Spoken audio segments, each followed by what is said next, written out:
دور حاضر کے مسلمان کا دین اس کے سوشل میڈیا اکاؤنٹ سے چھلکتا ہے، کیونکہ عمل سے دین کا اظہار کرنا انتہائی دشوار واقع ہوا ہے۔ فیشن پرستی اور بے پردگی عام ہے، پھر بھی ماڈرن عورتیں بزد ہیں کہ مرد اسے عزت کی نگاہ سے دیکھے۔ حسد کا کوئی علاج نہیں، کیونکہ آپ اللہ کے فیصلوں پر اعتراض کرنے کی جسارت کر رہے ہیں۔ اس لیے حسد کے کینسر سے نجات کا واحد ذریعہ توبہ استغفار ہے۔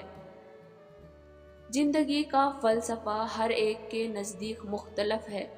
جو جیسے حالات سے گزرا، زندگی اس کے نزدیک وہی ہے۔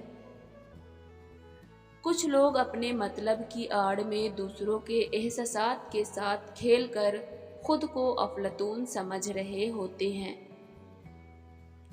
ہر رشتے کی اپنی الگ جگہ، اہمیت اور مقام ہوتا ہے۔ ہر رشتے کو اس کی جگہ اور اہمیت کا مان دینے والا انسان رشتے نبھانے کا ماہر ہوتا ہے۔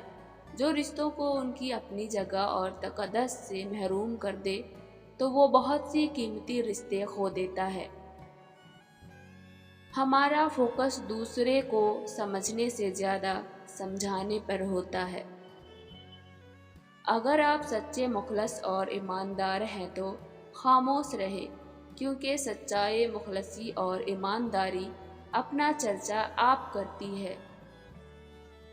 خود کو عقل کل سمجھنے والے انسان کی اصلاح ممکن ہی نہیں۔